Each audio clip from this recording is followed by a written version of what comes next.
Au sommaire de ce journal, la conférence ministérielle sur le barrage de la Renaissance s'est ouverte ce dimanche avec une allocution du président de la République. Félix Tshisekedi tente de faire avancer les négociations après plusieurs échecs pour celui qui sera le plus grand barrage hydroélectrique d'Afrique. Il faut dénoncer tout mauvais traitement auquel nos frères et nos sœurs sont soumis dans notre pays. Déclaration du cardinal Fridolin Ambongo lors de son homélie de Pâques ce dimanche. L'archevêque métropolitain prévient que la vie de chaque Congolais a du prix aux yeux de Dieu.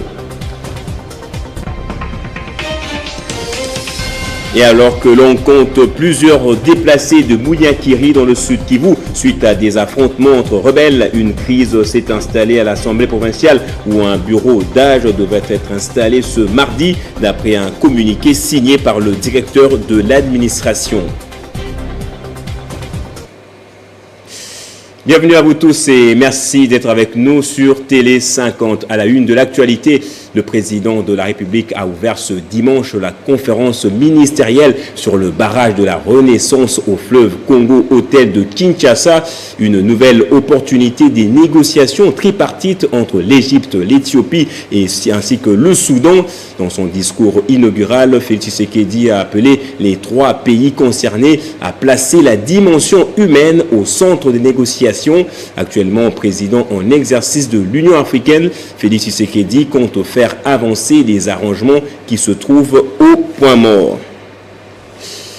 Produisons des œuvres qui honorent la dignité ainsi que la personne humaine. C'est un extrait du message du cardinal Fridolin Ambongo en ce dimanche de Pâques qui a également appelé la population à dénoncer tout mauvais traitement auquel nos frères et nos sœurs sont soumis. Tandis que sur le plan international, le pape, dans son traditionnel message de Pâques, a jugé scandaleux la poursuite des guerres et de la course à l'armement dans le contexte de la pandémie. Comme l'année précédente, le souverain pontife a consacré une part de son allocution pascale à demander un arrêt des conflits dans le contexte actuel. Et à l'occasion de la fête de Pâques, le gouverneur intérimaire du Lualaba a pris part à la messe dite en la cathédrale Sainte-Barbe de Kolwezi. Fifi Masuka Saini en a profité pour lancer un message de paix et de bénédiction à tout le peuple lualabais ainsi qu'au président de la République. Pour cette fête, pour la résurrection du Christ, le Christ qui nous amène la lumière, que cette lumière accompagne toute la République démocratique du Congo et en particulier notre province. Que la paix du Christ puisse régner dans toutes nos familles, que la paix du Christ puisse régner dans nos cœurs afin que partout où nous sommes, nous puissions refléter la résurrection du Christ. Et ils sont arrivés, l'équipe d'ingénieurs qui doivent faire les études techniques dans le cadre du projet de construction des routes dans la province du Sud Kivu. Le contrat signé entre la province et la société sino-congolaise Jinjan va concerner les territoires et villes ciblées, notamment Walungu, Shabunda, Idjui ainsi que la ville de Bukavu. Quelques jours après la signature d'un contrat entre la société sino-congolaise Jinjan d'une part et le gouvernement provincial du Sud Kivu, représenté respectivement par Théo Ngwabidje Kassi, gouverneur de province, et Yumba José, directeur de cette société, l'heure est à la phase des études pour les tronçons ciblés par les deux parties. Voilà qui justifie l'arrivée à Bukavu des ingénieurs spécialisés dans les domaines d'infrastructure pour faire une étude minutieuse avant le démarrage des travaux. J'avais parlé le jour de signature du contrat. Notre société n'est pas une jeune société. Nous avons beaucoup travaillé en Angola. Vous avez les images que j'ai données aux autorités et le trait, vous faites des documents. Donc on est spécialiste à tout ce qui est infrastructure et que la population attend l'asphalte de Bukavu, de la place de l'indépendance jusqu'à Shabunda. Et que la population de Sud Kivu attend l'asphalte et l'éclairage au lieu de Idjui. On va honorer tout ce qu'on a signé dans les contrats et dans le bref délai, et on va respecter tous les délais. Et c'est pourquoi vous voyez cette équipe arriver chez vous ici. Rappelons que la matérialisation de ces projets est le fruit d'une ferme volonté du gouverneur Théo Ngwabidje Kassi, décidé de développer sa province telle que voulue par le chef de l'État, Félix Antoine Tshisekedi Tshilombo, à la grande satisfaction de toute la population sud-kivusienne, à laquelle une main-d'œuvre locale sera accordée à 75% dans l'exécution de ces travaux, sur demande de l'exécutif provincial pour réduire les taux de chômage dans sa province. Et je l'ai dit dans le sommaire, un déplacement massif de la population est signalé dans le groupement de Mubugu à Bunyakiri, dans le territoire de Kalehe au sud Kivu, depuis le 1er avril dernier, suite aux affrontements entre les Raïa Mutomboki et les Nyatura. Pour la Malira, un élu de la région a indiqué qu'au moins 3 villages se sont vidés de plusieurs personnes comptées dans la foulée. Les nœuds du problème proviendraient d'un kidnapping de 5 personnes qui creusaient autour des minerais dans le parc et les parages du parc national de Kaouzi-Biega. Pendant ce temps, la crise se constate à l'Assemblée provinciale au Sud Kivu. Le directeur de l'administration ad interim a appelé les élus provinciaux à une séance plénière mardi pour la constitution d'un bureau d'âge. Et double cérémonie à l'AFDC, Fédération du Haut-Katanga.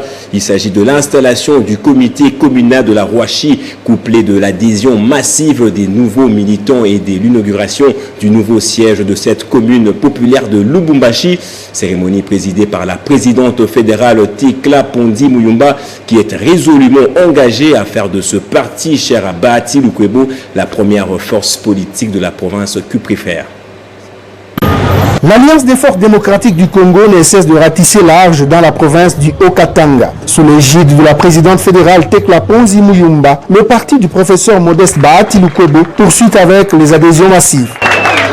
Elle a procédé à l'installation du nouveau comité pour la commune Rouachi à Lubumbashi avec Jules Kasuba aux commandes. S'en est suivi la cérémonie d'adhésion de plusieurs militants. Cette charte va faire de toi membre effectif de l'AFDC. Et partout où vous allez passer, lorsque vous portez cette écharpe, un camarade sait directement vous repérer que vous êtes de l'AFDC. Les autres membres du comité fédéral et le secrétaire national Henri Igwabi étaient de la partie. Les nouveaux cadres et militants AFDC Rouachi ont reçu les foulards et autres insignes du parti. Tekla Pondi Muyumba a inauguré le nouveau siège de l'AFDC commune Rouachi avec le concours de Jules Kasuba. Nous sommes vraiment très fiers de voir aujourd'hui l'AFDC installer son bureau dans la commune de la Rouachi. Nous nous sommes donnés comme mission d'installer le parti FDC dans toutes les parcelles du Haut-Katanga. C'est le même message que nous venons de donner aux camarades de la Rouachi, que dans chaque parcelle de la commune de Rouachi, qui est quand même un drapeau de l'AFDC qui flotte. Elle projette de poursuivre avec l'opération d'adhésion massive dans le reste de la province du Prifère. L'objectif étant de placer l'AFDC en tête des forces politiques de la région. 3 anciens au cadre de l'AFDC de Modeste Bahati Lukwebo viennent de réintégrer le parti. Cela fait suite au pardon accordé par le président du Sénat à tous les dissidents de sa famille politique. Parmi ces retours, on note celui d'Éric Bigrindois, ancien président urbain de l'AFDC Goma. Parti il y a 2 ans, ces anciens hauts cadres de l'Alliance des forces démocratiques du Congo retournent au bercail. Parmi eux, Éric Bigrindois, l'ancien président urbain de l'FDC Goma, réitère son soutien à Modeste Bahati Lukwebo, président du Sénat et autorité morale de ces partis politiques. Nous sommes revenus à la maison, nous sommes revenus dans la légalité pour apporter notre pierre, l'évolution pour le rayonnement de notre parti politique qui a pour autorité morale le camarade professeur Modeste Bahati Lukwebo et qui est de surcroît président national du regroupement politique AFDCA. Par la même occasion, je lance l'appel à toute ma base de Goma qui attendait ce moment, qui attendait la consigne de ma part pour leur dire que nous sommes revenus à la maison, nous sommes revenus au bercail, nous sommes revenus à l'AFDC de l'autorité morale professeur Modeste Bahati Lukwebo. En l'absence du président national empêché, c'est le secrétaire général de l'AFDC qui prend acte de cette réintégration. Notre joie est très grande. Elle est très grande pour que ce sont des enfants de la maison qui rentrent au bercail. Au nom de l'autorité morale, honorable Bahati Lukwebo, je ne peux que encourager les enfants qui viennent de rentrer au bercail. Donc ils étaient partis. Beaucoup de gens pensaient que l'AFDC allait disparaître. Mais nous avons tenu bon pour que nous étions encouragés par notre autorité morale qui nous disait toujours que nous sommes dans la légalité et que nous devons tenir bon. Et voilà qu'après 2 ans de tourbillon, ces mêmes enfants viennent de nous retrouver tels qu'ils nous ont laissés. Et ça fait la joie pour nous. Les portes de l'FDC restent ouvertes pour tous les enfants prodiges. Et cette action doit mettre fin au calvaire de la population de Kingabwa dans la commune de Limete qui vivait dans le noir pendant plus de 2 mois et demi par manque de courant électrique de la SNEL. Une action de générosité de la part du sénateur Rigen Bakunga que je vous propose de suivre. On l'appelle désormais l'homme très proche de sa base, le sénateur Rigen Bakunga qui est descendu sur terrain ce week-end pour chasser l'obscurité et ont élu domicile dans cette partie de la ville-province de Kinshasa. Ce jeune parlementaire a porté plusieurs réglettes pampant neuves et plus de 25 mètres de câbles pour remettre en service la cabine mère du quartier Kingabwa après plus de 2 mois d'interruption.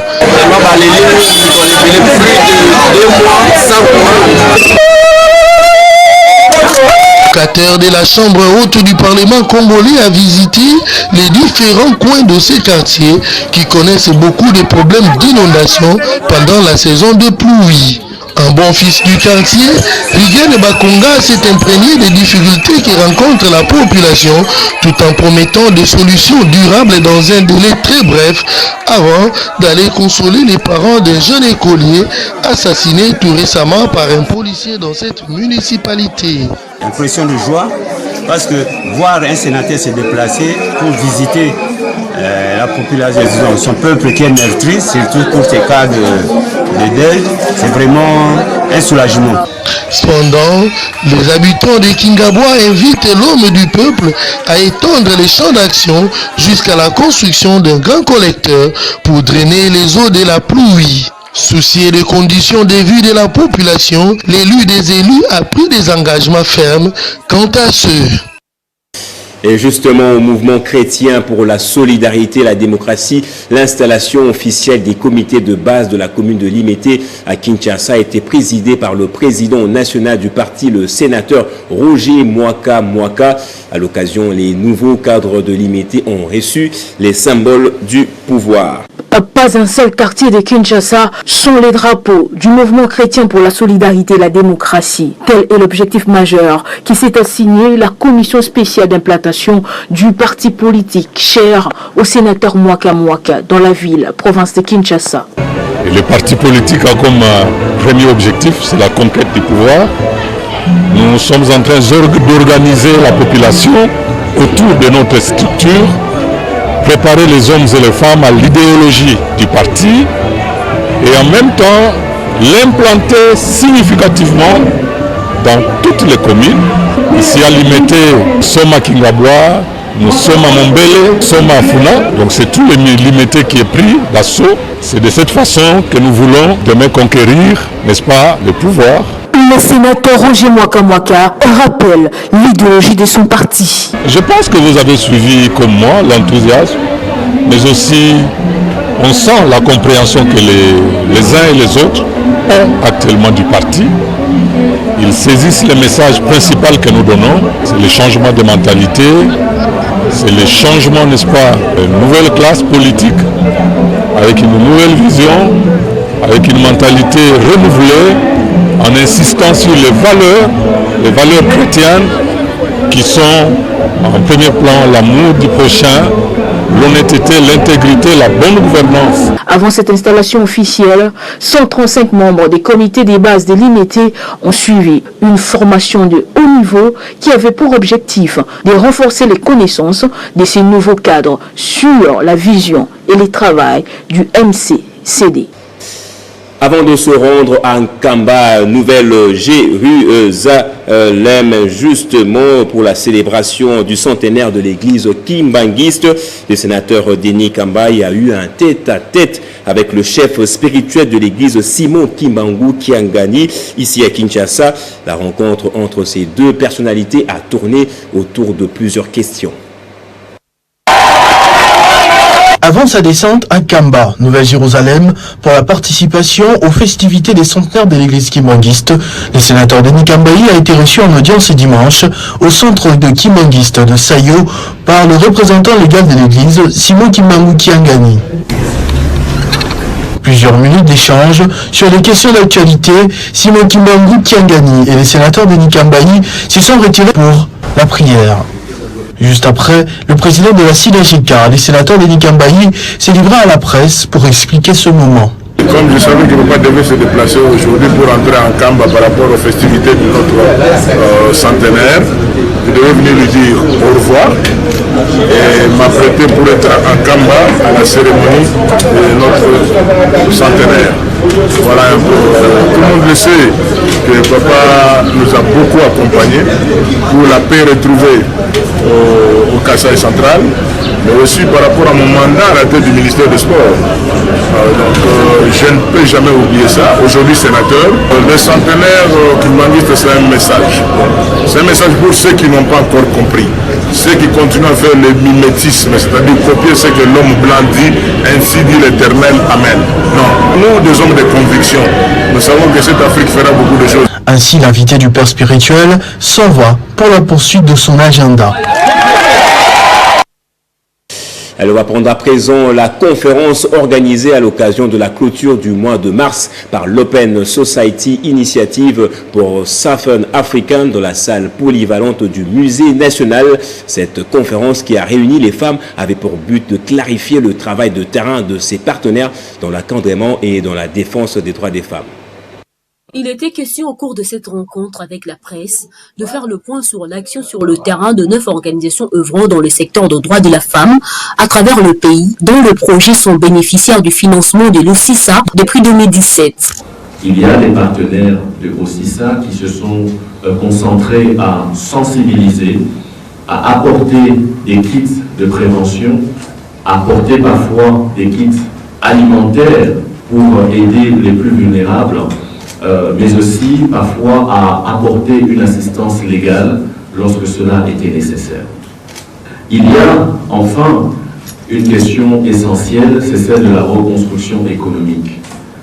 La crise sanitaire implique aussi une crise économique et elle a frappé de plein fouet une partie importante de nos populations qui vivent souvent de l'informel, qui vivent souvent au jour le jour.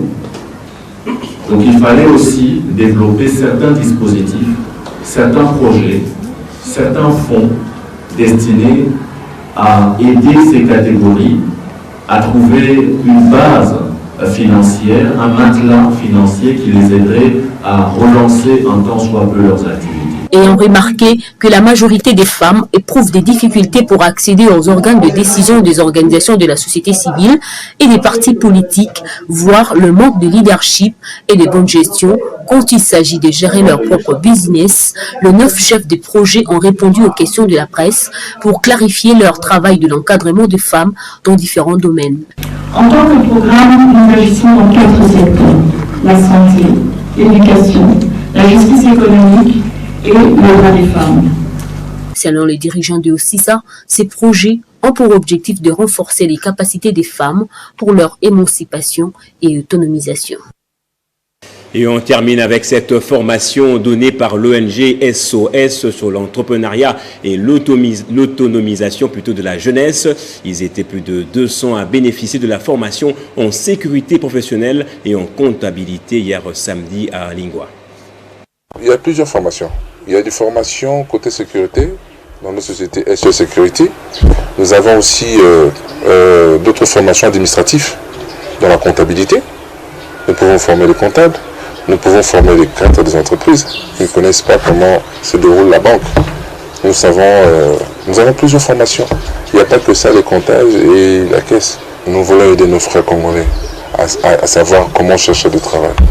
N'allez pas se balader inutilement avec des CV, mais plutôt aller sur Internet, essayer de voir notre site de SOS, groupe SOS. Et c'est par rapport à nos demandes, quand il y a un appel d'offres, nous lançons et nous recrutons aussi leurs CV par mail. Et si les CV correspondent à ce que les clients demandent, C'est là que nous envoyons un message au client, soit un SMS, soit on rappelle pour passer l'interview au bureau. Et de là, nous savons l'envoyer directement chez les clients. Bon, pour les autres, on peut les former toujours. Vous savez, même en Europe, il y a moyen de former des gens. Il y a des gens qui n'ont pas fini, qui n'ont pas eu de bac. Ils ont été formés comme des chauffeurs. On a des chauffeurs, on a des électriciens. Mais pour être électricien, on n'est pas obligé d'être formé jusqu'à la licence. Nous ne devons pas laisser l'espace seulement aux étrangers qui viennent s'installer dans notre pays. Je vois quand il y a des étrangers, quand ils viennent, ils ont l'opportunité d'ouvrir des portes facilement, que nous-mêmes, les Congolais, on n'a pas cette opportunité. On va prendre le rappel des titres à présent. La conférence ministérielle sur le barrage de la Renaissance s'est ouverte ce dimanche avec une allocution du président de la République. Félix Tshisekedi tente de faire avancer les négociations après plusieurs échecs pour celui qui sera le plus grand barrage hydroélectrique d'Afrique. Il faut dénoncer tout mauvais traitement auquel nos frères et nos sœurs sont soumis dans notre pays. Déclaration du cardinal Fridolin Ambongo lors de son homélie de Pâques ce dimanche. L'archevêque métropolitain prévient que la vie de chaque Congolais a du prix aux yeux de Dieu. Et alors que l'on compte plusieurs déplacés de Bunyakiri dans le sud Kivu suite à des affrontements entre rebelles, une crise s'est installée à l'Assemblée provinciale où un bureau d'âge devait être installé ce mardi d'après un communiqué signé par le directeur de l'administration. Fin de ce journal, merci à vous tous de l'avoir suivi. Soyez toujours heureux, madame, monsieur, et bonne célébration Pascal Chevaux.